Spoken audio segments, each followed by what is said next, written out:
Salut, c'est Colmy AZ. Aujourd'hui, on va parler du film Escape Game 2, le tournoi des champions, qui est la suite du film dont j'ai parlé la dernière fois.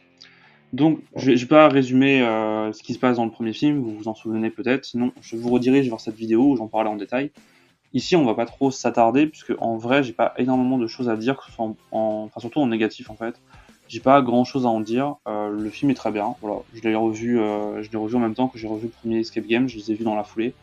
Euh, voilà, je l'aime beaucoup. Je peux pas trop développer sur Escape Game 2 sans en spoiler un peu du 1. Enfin, en tout cas, majoritairement, je vais essayer d'éviter. Mais voilà, soyez quand même conscient que je vais devoir parler souvent de quelques trucs du 1. Je vais essayer de pas rentrer dans les détails parce qu'il y a des révélations qui arrivent assez tard, même dans le 2. Mais on reprend donc la suite directe du premier film et donc nos personnages, je précise pas qui, vont se retrouver à nouveau piégés à devoir jouer à des jeux mortels avec tout un groupe de nouveaux personnages. Et en fait, ces nouveaux personnages, on va comprendre que c'est, vous avez vu le titre, des gens qui ont déjà gagné un escape game, mais à chaque fois avec des thèmes différents. J'aime beaucoup cette idée. Voilà, j'aime beaucoup cette idée, je vous le dis. Le principe d'avoir par exemple un groupe qui a été un groupe d'influenceurs, un groupe avec que des prêtres pour voir si la foi va les sauver ou je sais pas, un truc comme ça. Enfin voilà, il y a eu plusieurs groupes différents. Il y en a, on ne sait pas d'ailleurs, ça n'a pas été précisé. Et on sait par exemple que le 1, je peux pas vraiment le dire, mais voilà, ceux du premier film avaient aussi un thème. Voilà, c'est quelque chose que je trouve très intéressant. Je trouve que c'est plutôt développé de manière intelligente et les nouveaux personnages marchent plutôt bien. En vrai, ça va. Je les trouve plutôt attachants. C'est quand même ironique de voir que dans ces deux films, en général, les personnages sont plus attachants que dans la majorité des autres. Mais là, je trouve qu'ils fonctionnent peut-être peut-être un petit peu moins bien que dans le 1. Voilà, c'est peut-être le reproche. Je trouve qu'ils sont un peu moins attachants que dans le 1, mais ça va. Franchement, ils sont ok, surtout certains. Notamment, bon, si vous avez vu la bande-annonce, vous le savez, je trouve que la fille qui peut pas ressentir la douleur, voilà, il y a un truc vraiment tragique avec elle, et je sais pas, il y a quelque chose qui se passe. Mais sinon, voilà, c'était plutôt cool. Donc, dans le film, on a encore une fois pareil des salles d'énigmes, etc. Et on va découvrir qui les a fait. Donc, là, pour le coup, c'était plutôt un retournement sympa, même si ça me dérange un peu parce que ça retconne un peu, donc ça annule un peu un truc qui s'est passé dans le 1. Après, bon, c'était voulu parce que c'est-à-dire qu'effectivement, la personne qui meurt, je dis la personne pour ne pas préciser son sexe, la personne qui meurt, effectivement, on la voit juste tomber. Donc, si vous avez vu le 1, vous voyez de qui je parle. Mais effectivement, on ne la voit techniquement pas mourir. Maintenant, après une telle chute, mais avec un matelas au bout, je doute très fortement que tu survives. Mais bon, admettons. C'était un gros matelas. Donc voilà, je suis content de revoir ce personnage dans Escape Game 2, mais c'est sûr que bah, je trouvais ça, je sais pas, j'étais un peu embêté parce que je me disais, ah, ça annule un truc du 1, et bon, c'était un événement tragique, mais je trouvais que c'était un événement important. Donc je sais pas trop ce que j'en ai pensé sur le moment, ça m'a juste laissé un peu perplexe, comme si je venais de me blesser dans ma confusion. Donc, je sais pas trop, voilà, j'étais un peu mitigé sur la question, mais je peux comprendre. Et j'aime beaucoup le twist de fin, mais je ne le dévoilerai pas ici parce que je suis quelqu'un de sympa. Même si j'aime beaucoup la fin, parce qu'elle réutilise des éléments de la fin du 1. Voilà, alors, en disant ça comme ça, si vous n'avez pas vu aucun des deux films, vous comprendrez pas. Si vous l'avez vu, je pense que vous verrez de quoi je parle. Je parle spécialement d'un lieu qui sera probablement le théâtre du prochain film, si prochain film il y a, et j'espère très fortement que le prochain film il y aura. Évidemment, je parle d'un Escape Game 3. Donc, très globalement pour le récit, je vais m'arrêter là. J'ai pas grand chose de plus à dire. C'est un film que j'aime beaucoup. C'est un film que j'aime beaucoup de par ses personnages. Les décors sont, comme toujours, magnifiques. Franchement, c'est incroyable. D'avoir refait des décors comme ça, c'est assez ouf.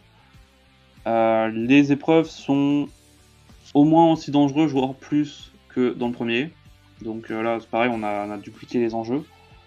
Euh, Après, il y a un truc qui me dérange, mais je peux pas trop en parler parce que c'est un giga spoil. Enfin, c'est pas un giga spoil, mais c'est un bon spoil. Mais disons qu'il y a un des personnages qui, dans ce film, à un moment, tu penses qu'il meurt, et en fait non, il tombe précisément dans un truc qui va permettre ensuite de se servir de moyen de pression derrière. Je j'aime pas trop ça parce que même si je crois comprendre ce qu'on veut me dire avec la société qui est derrière, donc ça vous le savez peut-être, euh, que genre ils auront l'air de presque omniscients machin.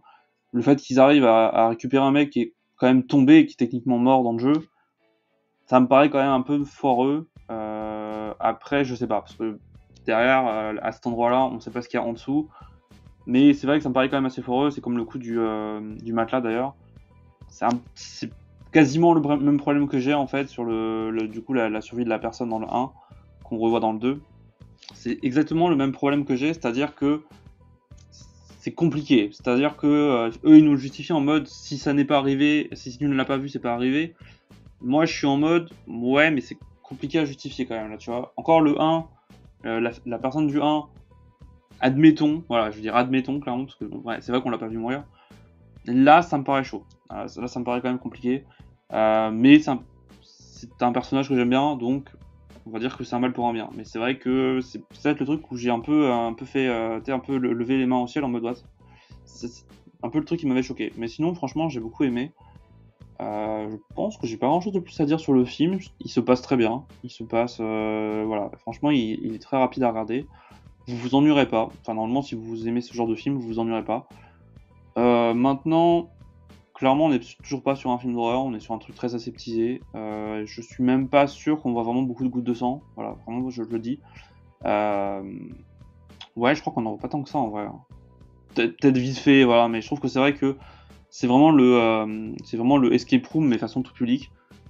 Bah, en soi, comme j'avais déjà dit, là je vais me répéter un peu, comme j'avais dit pour le premier escape game, c'est pas tellement gênant, parce que qu'il soit tout public, ça n'empêche pas, finalement, je trouve qu'il y a plus de tension dans ce film que dans celui qui était plus horreur. Et en plus, je trouve que les personnages marchent mieux, donc pour le coup, c'est quand même plutôt ironique. Mais voilà, donc là, c'est un peu le même défaut, entre guillemets, c'est que ça ressemble pas du tout à un film d'horreur, plutôt clairement un film d'action. Action thriller à la limite, vraiment, si on veut mettre un truc, quand même pas horreur. Maintenant, c'est pas gênant. Je trouve que c'est pas tellement gênant. J'aime beaucoup les films d'action, et là, je trouve que ça fonctionne très bien, et il y a toujours du suspense, donc ça, c'est cool. Donc voilà, après sinon niveau réalisation, j'ai rien noté de spécial. Après je suis pas quelqu'un, je vous le dis clairement, je suis pas quelqu'un qui fait vraiment attention à quel réalisateur c'est, machin. Je vais plus voir un film parce que le film m'intéresse, plus que parce que c'est un tel qui le fait ou un tel qui est dans le projet ou tel scénariste, etc. Voilà, je sais qu'il y en a pour qui c'est très important d'aimer tous les films de Christopher Nolan ou machin. Je peux le comprendre, hein, c'est une autre démarche. Moi, c'est vraiment au cas par cas. Si le film m'intéresse pas, peu importe que ce soit un tel ou un autre, si le film m'intéresse pas, il y a peu de chances que j'en parle, sauf si vraiment je me force et j'ai pas envie de me forcer à regarder des films que j'ai pas trop envie de voir. Donc voilà. Bref, je m'arrête ici.